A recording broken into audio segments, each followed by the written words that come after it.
Hello, everyone.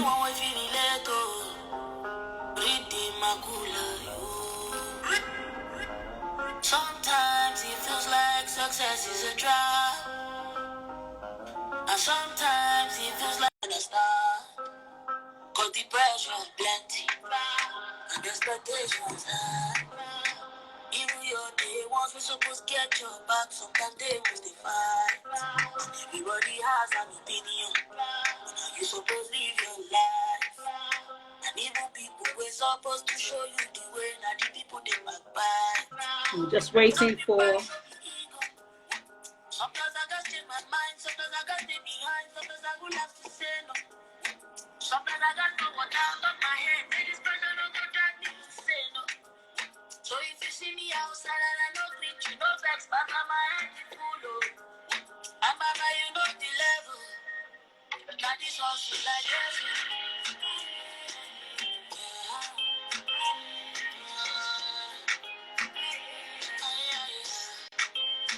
Got this hustle like this.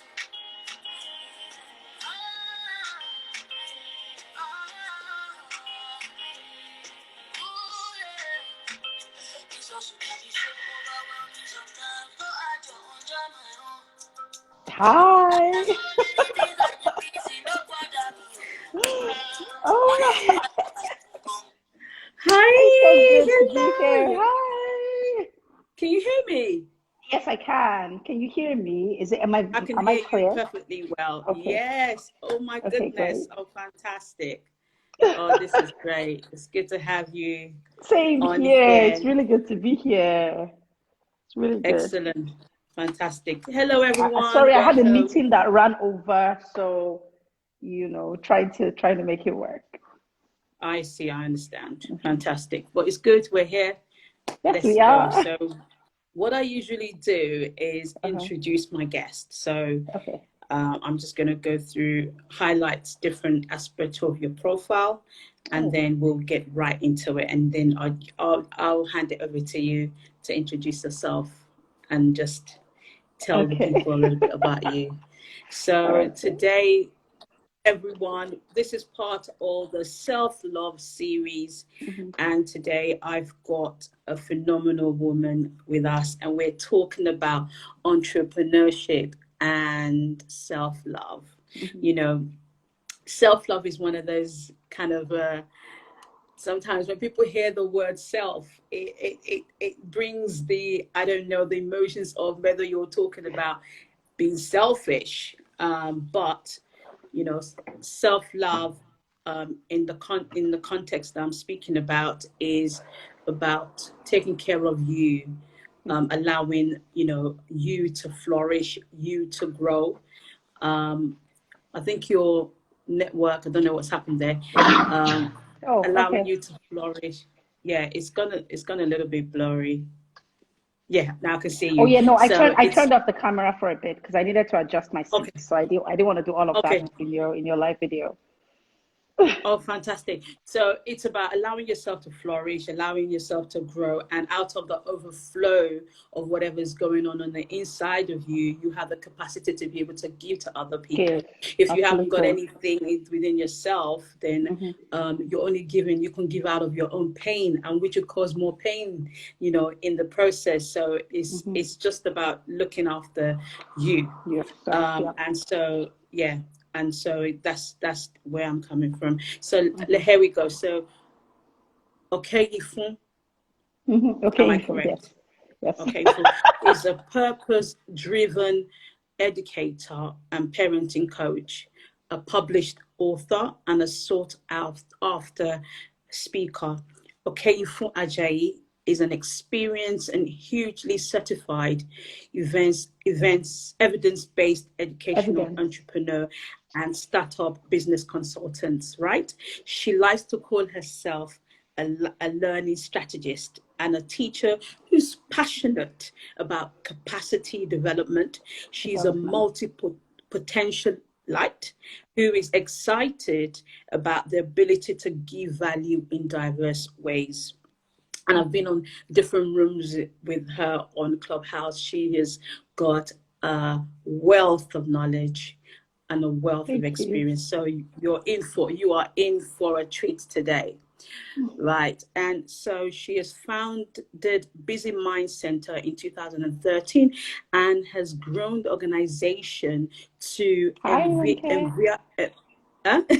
enviable heights in the educational landscape in Nigeria. In 2017, she founded Kavabe Facilitators Hub, a technology and business process optimization firm with the goal of providing bite-sized tech, sustainable businesses solutions to small businesses in Nigeria, especially female-owned business, right? She Yes. also facilitates a host of school leadership and teachers training programs aimed at raising the quality of education in Nigeria and Africa by empowering one teacher at a time.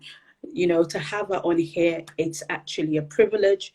I am actually honored to have her on this platform. So over to you, Miss KK, Miss, you know, as we call you, KK, Yes. you know, just you have the floor. Just tell the people a little bit more about yourself. Okay. Hi everyone. So I mean, it's really good to be here. I mean, I met KG on Clubhouse. We met at Clubhouse, right? Yeah. Yeah. And Yeah. meeting her has just been amazing. Bringing her onto, I know I'm supposed to be talking about myself, really, but I'll talk about you first. You know, Okay. excuse me, meeting her honestly has been a blessing because the value that she shares, even on Instagram and on Clubhouse, is something that is unparalleled. And so I truly enjoy sharing the stage with you, KG, whenever you agree to come up on stage. And you're so busy, so a lot of times you're not even on Clubhouse when I'm on Clubhouse, but it's great to just connect with you, generally speaking. My name is Okeyinfu Ajayi. I am an education entrepreneur, as KG has mentioned. But you know, for me, it's about capacity building, right? That's a thread that runs through every single thing that I do, building capacity. I believe very strongly that when capacity is built, then people can almost own their destinies, right? Sometimes you want to do something, and the only reason why self-doubt creeps in, right? What we would call imposter syndrome or limiting beliefs. It's simply because we do not have the capacity to do it. And so we begin to doubt ourselves, oh, can I do this thing? But once we do it, what happens is it's done. And that's what I found. Once it's only impossible, honestly, till it's done. The first day I saw that quote, I was like, yes, this is it. And that's the truth. The minute it gets done, it's no longer impossible. It now becomes I am possible, right? So that's the thread that runs through all that I do in the education space, in the business consulting space, in the technology space. It's about building capacity. And why that is such a big deal for me is because I've met people who have poured into me, people who have built my capacity in ways I didn't even imagine I needed building. But then I got fed. And so for me, of course, there is the space of people paying for my services, but I'm sweating a lot this evening. I don't understand why. There is the space of people paying for my services. I'll be right back, AJ, with my video. I'm just trying to find something. Okay. There's a place for people paying for my services, but I truly believe that even the very first level doesn't need to be paid for, right? So I offer quite a number of first level support services to people in business on my page, even personally. I'm a mentor too on quite a number of mentoring platforms, and that's something that I also really enjoy. And right now, we're actually in the process of creating another mentoring platform.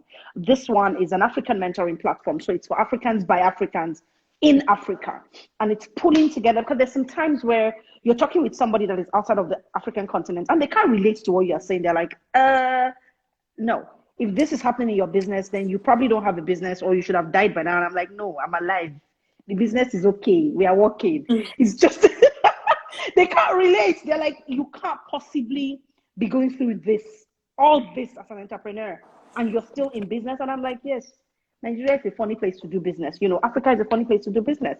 And that's the reality of it. So sometimes getting those sort of mentoring feedback, advice is tough because people just don't get it. Sometimes it almost seems like you're you're making that problem look bigger than it actually is, but the reality is that it is.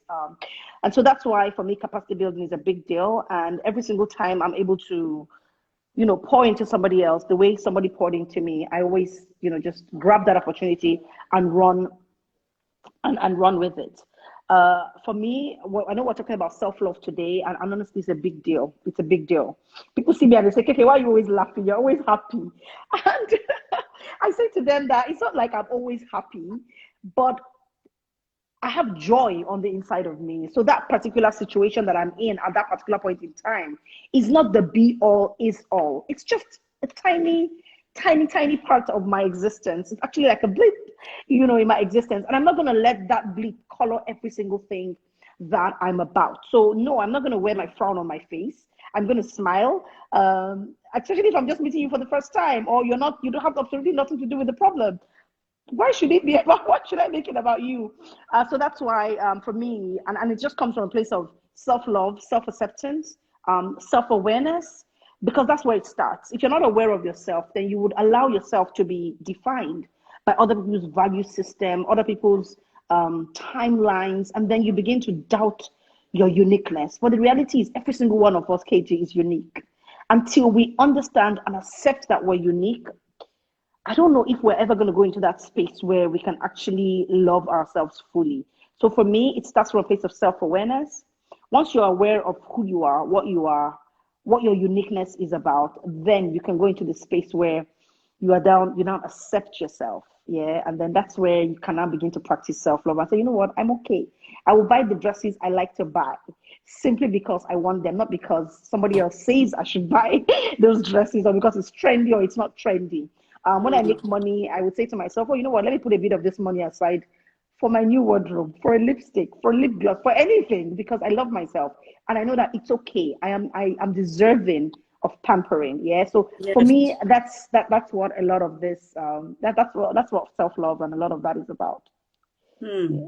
So, we're talking about entrepreneurship today. Mm-hmm. And what is self-love in your own definition, and why is self-love essential as an entrepreneur?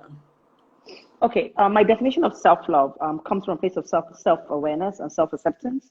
It's me Right. saying, you know what, I am worthy of being who I am, and I accept who I am. I am going to give myself the things that I need. As an entrepreneur, for example, that's resting when I need to rest. As an entrepreneur, that's supporting people when I need to support them. As an entrepreneur, that's spending money that I need to spend. That's me looking at my business and saying, what does my business need? And coming from that place of what does my business need? That for me is self-love in the space of entrepreneurship. But it actually mostly is honestly me saying, I need to take a break. This business is not going to die. It will be okay without me in the room for one day, and taking that break when I need it, because I understand the fact that if I don't unplug from time to time, KG, I'm going to be tired.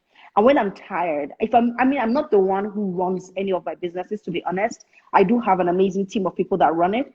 But when it comes to strategic direction, when it comes to visioning, that falls on me. When it comes to capacity allocation, that again, resource allocation, that again falls on me, right? When it comes to culture building, that falls on me. So for me as an entrepreneur, if I'm tired, I'm burnt out, I'm drained, I'm going to snap at people. And if continuously I stay in that state where I'm tired, I'm going to keep snapping. And then that becomes the culture of my organization. And that's not the culture that I want my organization to have. We're an open, happy place. You walk into the organization and everybody's smiling, everybody's laughing. But if I, as the leader of the organization, so to speak, I'm unhappy, I'm tired, I'm going to project those feelings. And because guess what? The way that I feel sometimes will affect my thoughts, or your thoughts will affect your feelings. And then eventually they become my actions. And so Yes. I constantly act out the way I am on the inside because I haven't taken care of myself. So that's very important in the space of entrepreneurship. If I also haven't rested, I'm going to mess up my business because I'm not going to be able to take the right decisions at the right time. I'm tired. And so I would always come from a place of tiredness. And I don't think that's good for any business. Very, very good, because they, you know, when something is happening with an organization, even if it's a big, massive organization, they always say they go to the man at the top. You know, it's Yeah. either he's asked to step down, you know, because you're taking the responsibility, and now things are not working, and it all falls at the person at the top. Yeah. So yes, you are right. You know, so as an entrepreneur, taking risk and making tough decisions throughout the business creation process is required. How have you been able to navigate moments of self-doubt, if you've had Hmm. any? Oh yes, of course I've had such of that. I don't think there's anybody that because doesn't. Of course, please because go ahead. I saw a discussion today, and the person, it was along the lines of the process is important, and most often people see the end results and then don't actually see the process.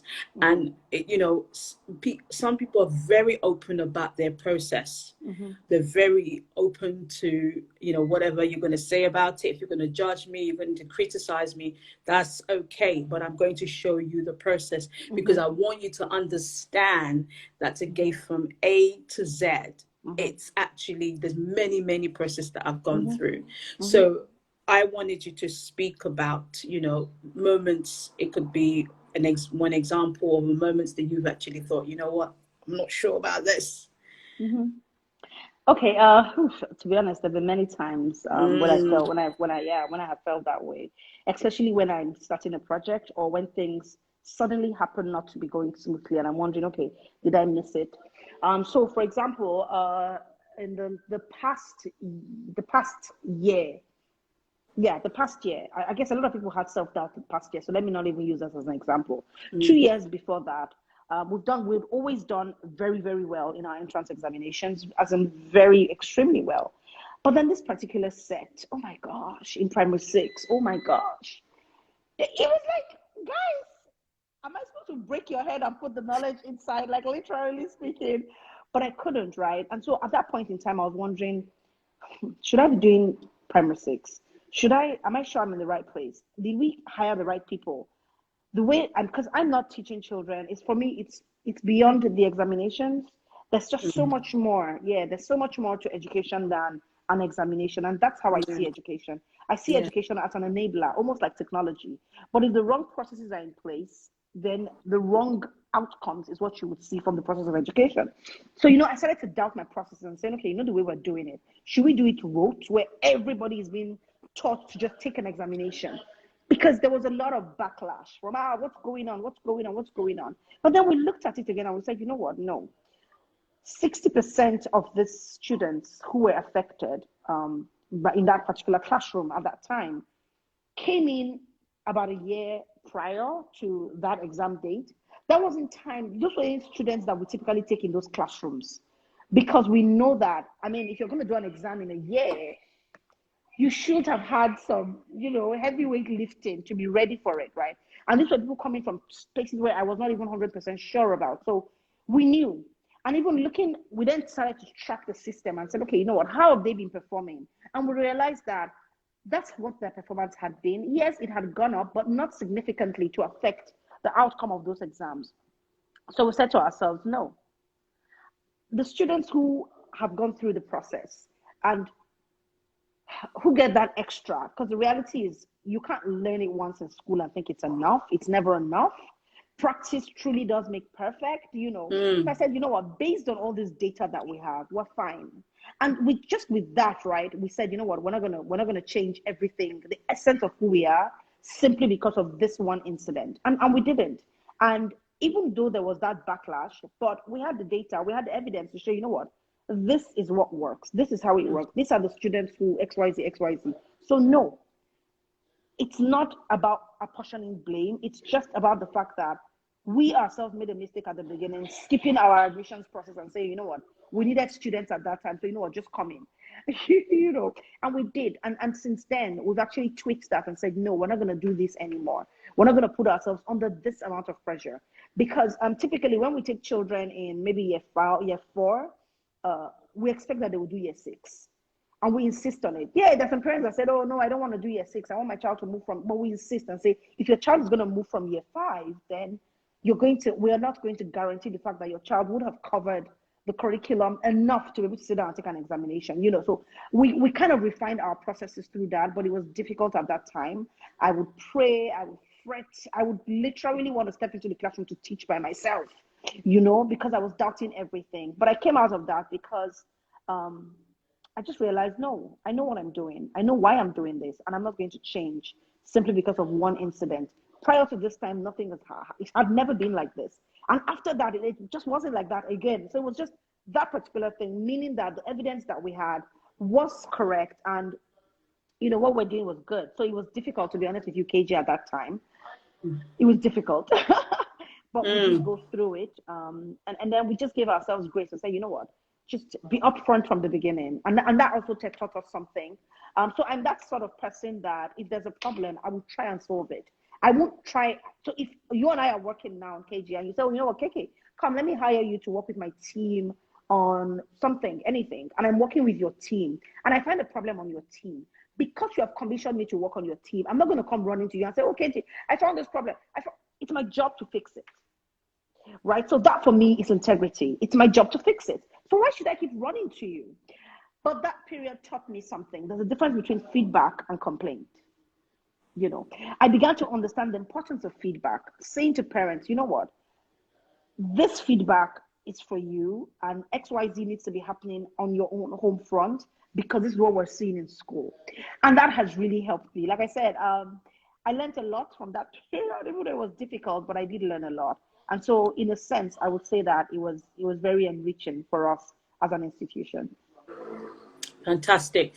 Now that takes me to the next question, which is about faith, right? So to what extent has your faith been important in building a successful and thriving business? Everything. Everything. God is everything to me. He's everything to me. Without him, I am absolutely nothing. I can't even do anything without him. Nothing. And so I do not pride myself on my own intelligence because it is nothing. It's just nothing, faith. What? God is my everything. My everything. He gives me strength. He gives me grace. He aligns me with the people who I need to be aligned with. He grants me grace to discern when I need to discern. If there's something going wrong, sometimes it almost seems like I have a spy within the system. Because I'm like, no, I had a dream. And they're like, what dream? And that's the reality. I had a dream. I just saw something, or I'm like, I'm feeling this way about this person. And they're like, really? It's kicking? No. And I'm like, it might be nothing, but just take a deeper eye. And that's God. That's grace for me, right? I believe that there's a certain amount, the same way there's a certain amount of grace on a home that has both spouses in. I feel very strongly that there's a grace on the husband. That's the same grace that moves on when a mom is a single mom or a dad is a single dad. There's just a certain amount of grace that, yes, there's a grace that is on business leaders for the work that they've been called to do. I truly believe that. We say that provision, right? And when you look at it,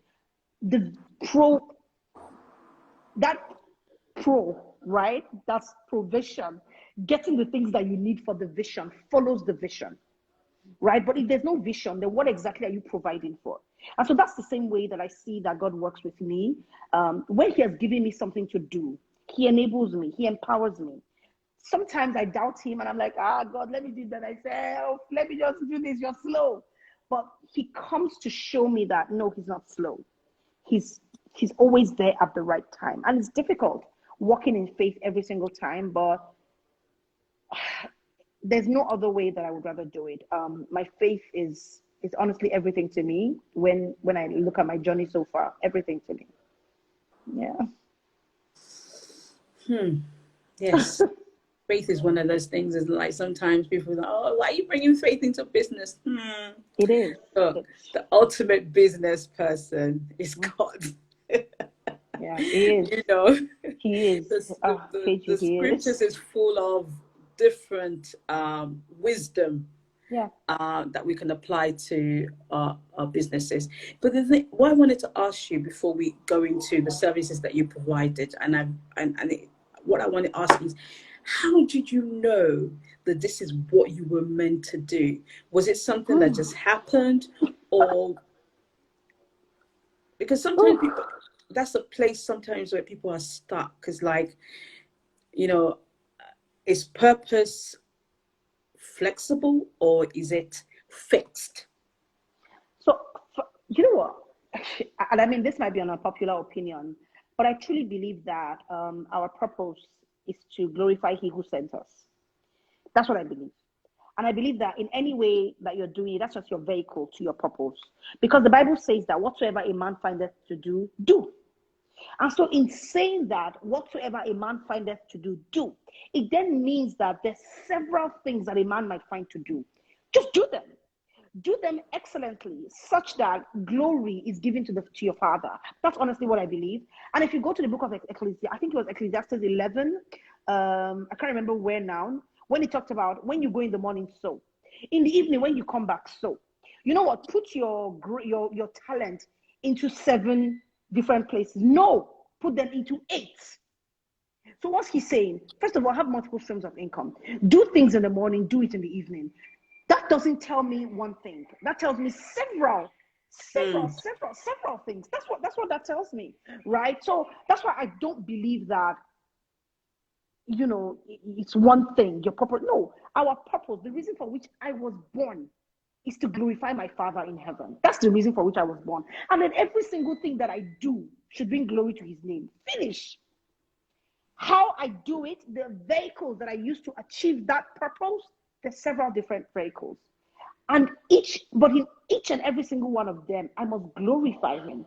I must do it so excellently that the world is drawn to the excellency of God that is manifested through me. So that's what I believe. And so back to your initial question, how did I know that this was what I was going to do? So, I mean, I'd always been a process person. I had always worked in places where you're looking about process, business structure, marketing. So process, I love process.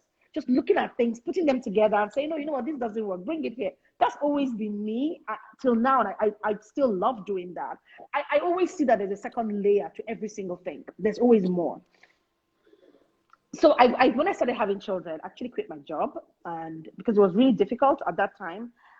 I just couldn't imagine, how do I put it? I just couldn't continue that job. So we quit my job, and my husband said, no problem. After the baby comes, we would go back and go find, you know, you can look for a job after the baby has come, when she's 3 months or whatever, and put her in school. And so I was like, okay, that's fine. So that's what we did, right? So I quit my job. And when it was time to put my daughter in school, apparently, even before we got married, or shortly after we got married, I told my husband I always wanted to, I couldn't even remember. I told him apparently that I always wanted to start a school because I loved playing with children. I couldn't remember I said any of those things. And he actually showed me where I had written some of those things down, because he always used to encourage me, write it down. Just write. You never know when you need something later. You know, so so when I quit my job, and I stayed at home with the kids, when it was time to put my daughter in school, I couldn't honestly find a place where I was comfortable enough to say, you know what, let me leave my daughter here and go and look for work. So I went to my husband. I said, guy, are we going to be hungry if I don't work? I mean, my husband and I have a really interesting relationship. I'm like, we go hungry, you know? And he said, no, we'll be fine. I said, okay. I'm not going to go back home. I can't put her in school. I can't put her in school. I can't even imagine where to put her, you know. And then, so that's how I stayed at home. And then when she was about, I got pregnant fairly early with her. Before she was 1, I was already pregnant for my second. And so I couldn't even go back to work because I was very ill throughout that pregnancy. So, I kind of stayed at home as well with that. When I was about 8 months pregnant for my second, we had to find a school because, like I said, I was very ill and I just couldn't. And I was driving past, I wasn't driving. We were driving past somewhere and I noticed children in uniform. And I said, what's happening here? And so we parked. We reversed, actually, went back to turn and came back and parked. And I said, I wanted to go to that school. As we got close, we saw a school, Scooby-Doo. And I'm like, Scooby-Doo, you mean there's a school here? And I had never noticed it. So I went in, and apparently it was the lady's house. So she had converted her ground floor to a school and her BQ, and she lived on the top floor. her children were grown at that time. So it was like she wasn't really doing anything. And that's something she was always passionate about. So she had started in school there. I think at that time, that school was about 3 years old. But there were not a lot of children. And you could see the children were having fun. They were happy. They were excited being in that school. And I'm like, okay, you know what? Let's check it out. And that's how we enrolled my daughter. And she wouldn't want to come home from school. She enjoyed it. So yes, she enjoyed it so much. On Saturdays, on Sundays, she's carrying her bag. She wants to go. And I'm like, what's going on here? So it was just a beautiful experience for her. And that kind of gave me a measure of peace that, okay, you know what, there's schools out there that I get peace from as a mom. And then I can also leave my child and my child is happy. So that's how I somewhere in my subconscious, I guess that just logged in there, although I didn't think anything about it. And then we moved houses closer to where my husband used to work. And when we moved, of course, we started the school, looking for another school again. We eventually found one. And then a friend of mine said, okay, you live around here now. My school has issues, and you've always been a process person, big on administration. Come and take a look and see if you can help us out with this. And I'm like, I'm not even interested. I don't want to work in the school, so just leave me alone, So that's how, interesting, right? But that's how I actually then went into the school formally. And I started working there. I was supposed to be a consulting gig. I mean, I went in, as soon as I walked in, and that's the thing with administrators, right? If you're a process person, when you walk into a place, you see what the problems are. From the gate, I could see what the problems were. Immediately I walked in, I knew that there were problems here. And so when I had to see the owner of the school, as I was telling her, this is what I know, but I'll send you a report of what I found. And she said, no, I shouldn't send her the report. I should come and work with her and fix it. And I said, I don't want to work. I definitely don't want to work in the school. That's not my dream. Please. I ain't interested. Keep your work. But then, one thing led to another. We kept talking. I sent her the report. One thing led to another, and I started working in that school. And that was in 2009. And I loved it. I like, how you fall in the books, they fall in love like that, right? They see somebody, and their eyes just go, woo, and they're in love, woo. And that was it for me. I fell in love with the school. I fell in love with the entire environment, and I was so happy. I was so happy being there, to be honest. And so when I left, I left in 2013, January 2013. And as I left that place, I said to myself, what am I going to do with myself? And I definitely didn't want to go back into education, but I did go back. And God said to me, so we went, there's a lot of backstory to how I resigned and, how to leave and all that, a lot of backstory. That story for another day, and I'll be more than happy to share it, really, because I think it would help people in managing friendships at work, So anyway, I left, and then I started, and when I was praying, very clearly, I heard what is before you. And God took me to, I think it was Genesis, where, what's her name? Ishmael's mom. I can't remember her name right now. Ishmael's mom. Anyway, Abraham, Sarai's maid. She was still Sarai. Where she left, right, with her son, and she was like, let the boy die, and she was crying, and then the angel came and said, what is before you? And it was something like that for me. And he said to me, what is before you? What is in your hands? And I said, what do you mean, what is before me? He said, what is before you? What is before you typically is something that that's something that is in your face. That's something you've done all the time. You're familiar with this thing because you've seen it, right? And he gave me that deep inspiration, and he said, that's what I want you to do. But even before I left that place, about a year before, God had told me, this is your last term session here, because school is typically one session, term 1, term 2, term 3. But I said no. I said to him, no, if I live here, hey, who's going to manage the school? Who's going to? He said, that's not your business. I didn't call you to do that. You will leave, But I felt really, and sometimes we're like that, right? We're so into something that we don't want to live it because we feel that there's nothing else, or we feel, this is my all, like, I gotta do this. Exactly. But then I left. I eventually did have to resign. I resigned and I left, even though everybody was like, no, stay. But I was like, no, you know what? It's time for me to go. And so when I left, I definitely didn't want to go back there because running the school is a very difficult thing. You're not just dealing, if it's just the children, it'll be fantastic. But it's not just the children. It's the children, it's the parents, it's the nannies, it's grandma, it's grandpa, it's the government, it's everything. And sometimes it can be really difficult because you have so many value systems. Imagine you have a school of 100 children. At least you have 200 value systems to come to deal with.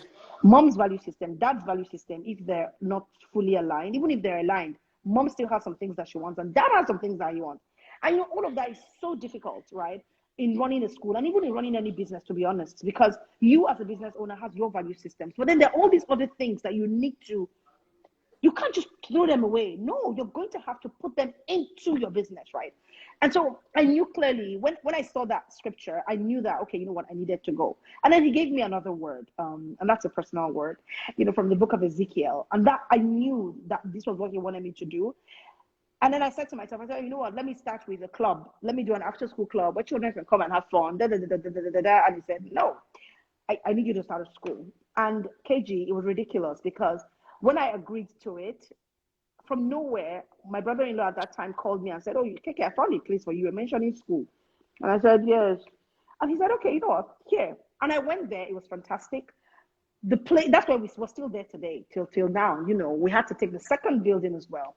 The agent in charge of the house, the realtor, for some reason, he just fell in love with my vision, fell in love with what we're doing, and just held my course. Other people came to try and rent the place. He said, no, this woman is my sister, and I cannot disappoint my sister. That was it, KG. It was like, and that's how I got that space. And everything just seemed to align. Within a month of me making that decision that I wanted to do it, it was less than a month because my brother-in-law got married as well. And I was very involved in that marriage. He came in from the UK to do that marriage here in Nigeria. And so I was very involved in that entire process as well. We still opened the school, honestly, in less than a month. We got in all that we needed to do. It was ridiculous. That's why I know that when God calls a man, he equips a man. And when you are led by grace, right, that grace makes a way for you. He makes a way for you. I don't know how God does things like this, but he does. Grace makes a way for you such that in so many different ways, right, he makes it all come together. And that's how it is, right? It's like when he says 1,000 days is as one day. Honestly, It's like it was like that for us. And like that, everything came together and we started having students, we started growing. So that's how I knew that this was the space that he wanted me to be in. Even though I still, like I said, had all 10,000 different doubts and, you know, made some mistakes along the way, but his grace honestly has been available for me. That's why I tell you that without my faith, there's nothing I can do without God, nothing. I can't even kid myself. So that's how I knew that, that I was meant to be in that space. So if you had to give an entrepreneur out there, upcoming entrepreneur, or an entrepreneur who is at a crossroad in their journey, what one thing, maybe one or two things, would you say to them that is very crucial and very important in this journey? The first thing that I would say is a question: why did you start? I'll ask that entrepreneur, why did you start? If you had a reason for starting, then has that reason ceased to be valid? I'll share this morning in one of the rooms I was in, right? When I was pregnant for my daughter, it was really interesting because that was a very difficult pregnancy. But I mean, I knew the baby was going to come at the end of it. There was a time, KG, I was limping, and I'm not joking. I was limping for like 3 months. Yes, they said something about my hip bone, something. I was limping if you saw me during that period when I was pregnant for my daughter, you think I walked with a limp. I didn't have a limp.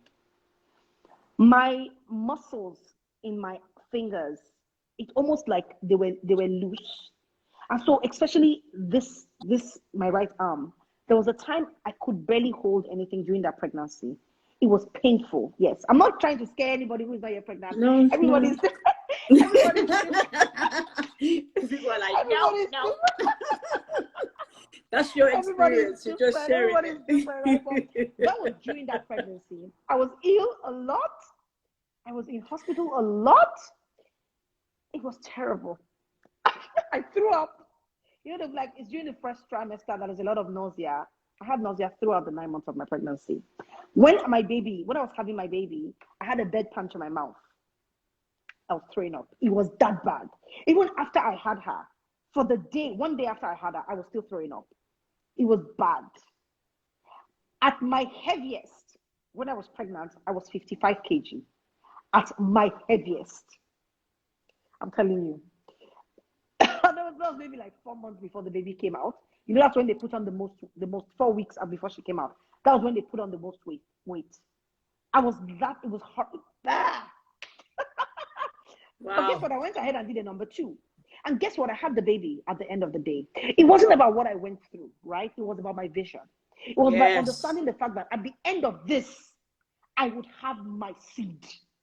Yes. And that's what every single entrepreneur needs to understand. Your fruit will come at the end of it. And so if it is no longer relevant, then abort it. But if it is still relevant, then hold on, stick with it. Understanding the fact that at the end of this, that baby, you will carry it. You will rejoice. You will dance over that baby. And that baby will bear fruit. That's what we are called to do. It's not about how easy it is. And that's why I love this song by Mary Mary. It won't be easy, but it was worth it. Exactly. He didn't say it would be easy. He said he would be with us till the end of the age. And that's the one thing that we can hold on to. So for that entrepreneur out there, why did you start? Is it still valid? If it is, take stock. My second thing to you is take stock. Where are you now? Where do you need to go? When you understand where you are now and know where you need to go, then you can begin to put the things in place and begin to look at the very next step ahead of you and not think about them. Because at that time, to be honest, during that pregnancy, all I was doing was waking up every morning and just saying, okay, you know what? Take stock. How do I feel today? Can I move? Can I not move? You know, okay, I'm good. Let's go. It wasn't even about the birthing at that time. It was about moving every single day. And sometimes the journey of entrepreneurship is like that. Honestly, people romanticize it, glamorize it, and make it amazing. Oh, well, yeah, it is. It's great. But there's hard work. And when you understand the amount of hard work that is involved in entrepreneurship, you will commit to it. Pregnancy was not easy. My second pregnancy was even worse.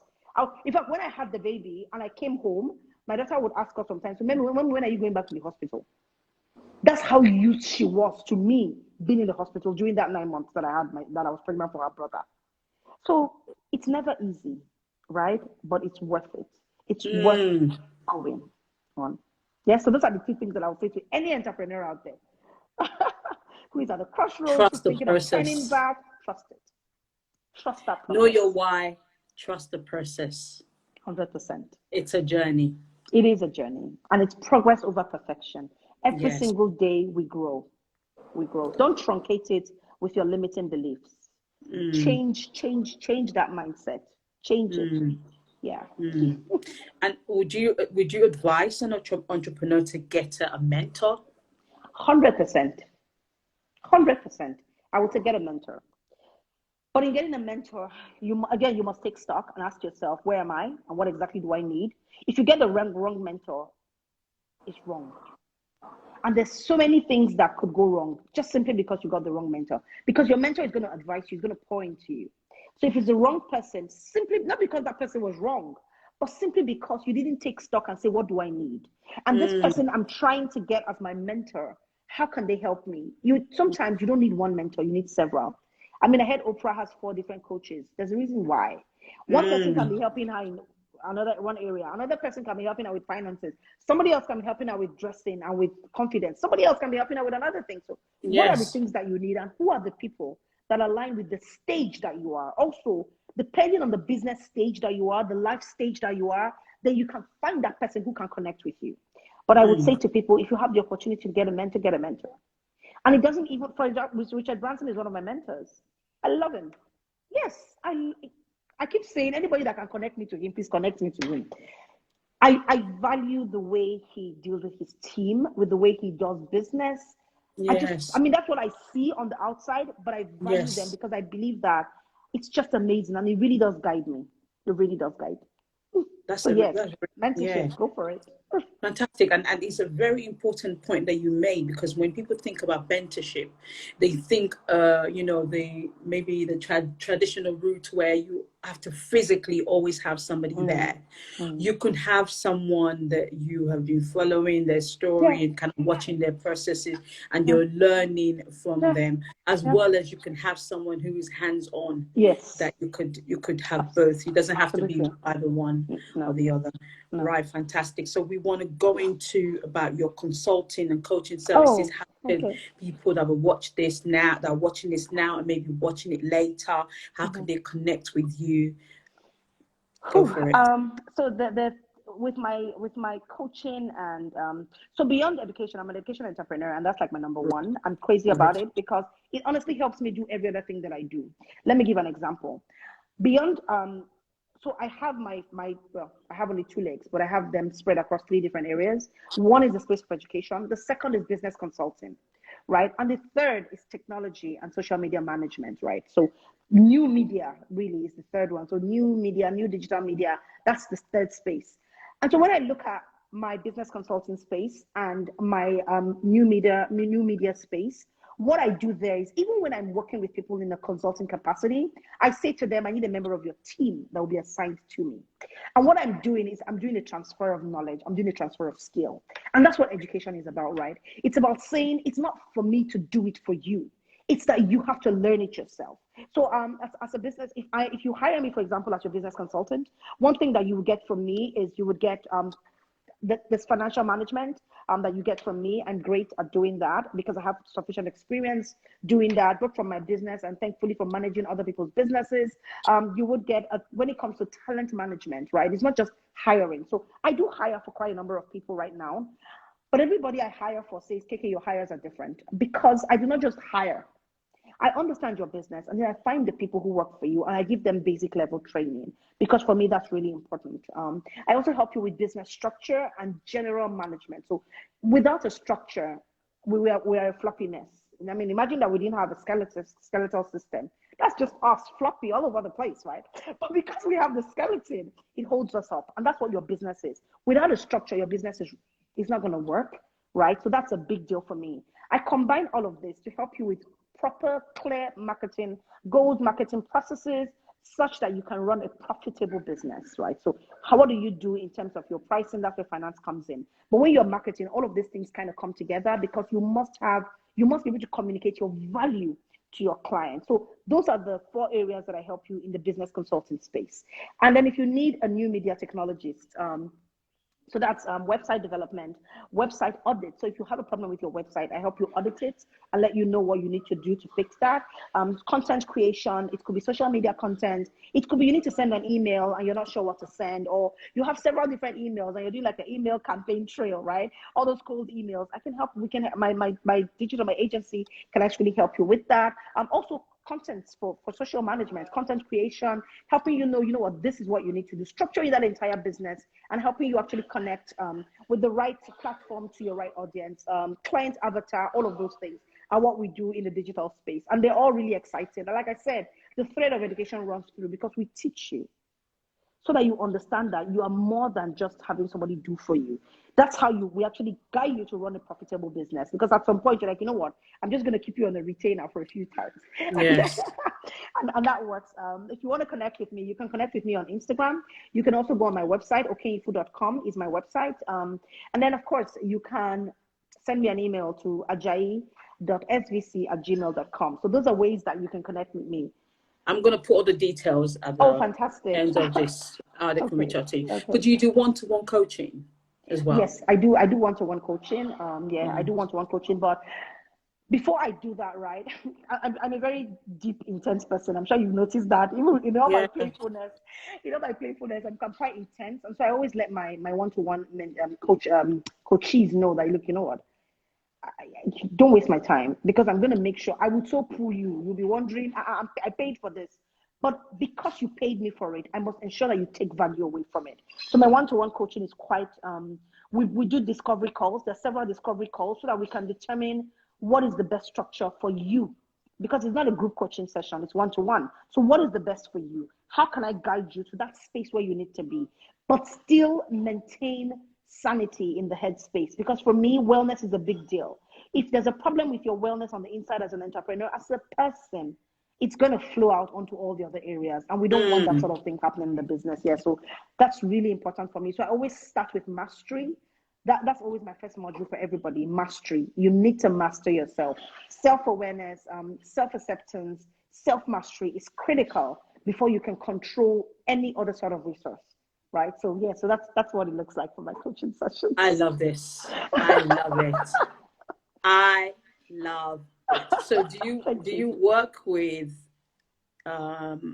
do you just work with people within Nigeria, or do you work with people all over the world? Yeah, it's global. So a lot of the coaching sessions are virtual. So yeah, I do handle clients from, right now I have clients that I have one in Germany, I have in the US, I have one in Canada. So globally, to be honest, and even all over Nigeria. Yeah, so it's a lot of fun for me and for them. But the most important thing is that they grow.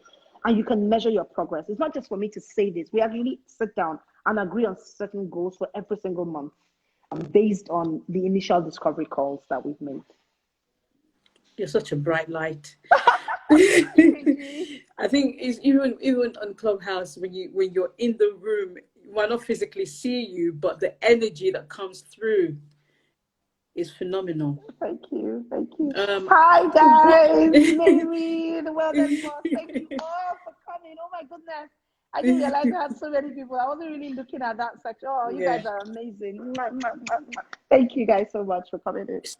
So what do you want your legacy to be? What do you want people to remember you for? When you're done, you're finished. When I've left this world, I say to people that when you connect with me, you should always find that you have a deeper level, right? When we look at the onion, we imagine that that's all there is to the onion. And then when you begin to peel the layers of the onion, you find that the colors change. The deeper you get to the middle of that onion, there's a potency that you begin to find. That's the legacy I want to leave behind. That people would say, when I connected with KK, I found my purpose. I understood who I was. So, I don't know why I'm doing this. I'm sorry, but that for me is it. I never want anybody to connect with me and remain the same and just say, oh, you know what, we just met. Oh, I want you to connect with me and understand that there's so much more that the master has put on the inside of you, and you have to let it out. I'm sorry, KJ. I'm sorry. But yeah, that's it. That's the legacy that I want to leave behind. The legacy of discovery. They say, yeah, that's it. Yeah. It's an honor to have you. Thank you, KG.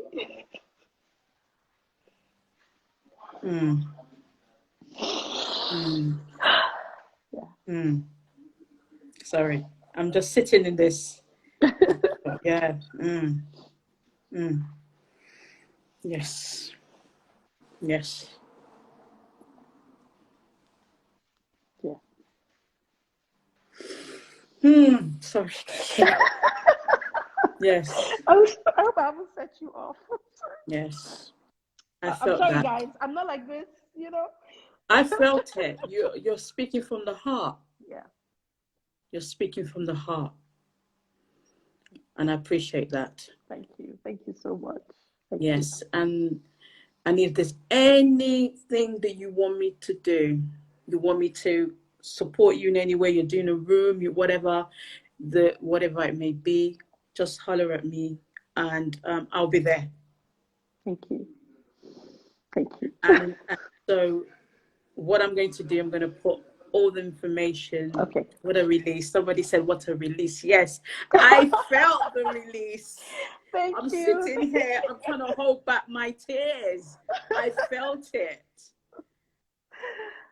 Thank you, guys. Thank you so much. Thank you. So, thank you. Yeah, I'm definitely, everyone, if you need a coach, if your business needs to be revived, whatever Amen. This Isabel. is the Amen. lady for it.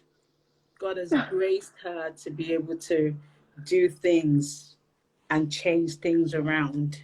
Amen. So Amen. we're going to Thank put you. all the details in the comment box, and I'll post Thank you. this. And I just want to say once again that I'm honored to have you here. Thank you. I am honored to have you Thank here. you. And my prayer is this, that God would elevate you Amen. higher than even what you imagine. Amen. Yes? Amen. Eyes have not seen, ears have not heard what the Lord has planned for you. And I just pray that Amen. those will manifest itself Amen. and you would continue to grow from strength to strength. Amen. And I just want to say thank you very much. Thank you Thank everyone you. for joining. See you later. Amen. Bye-bye. Thank you. Bye-bye. Bye. Bye, Bye. everyone. Bye. Bye. Bye.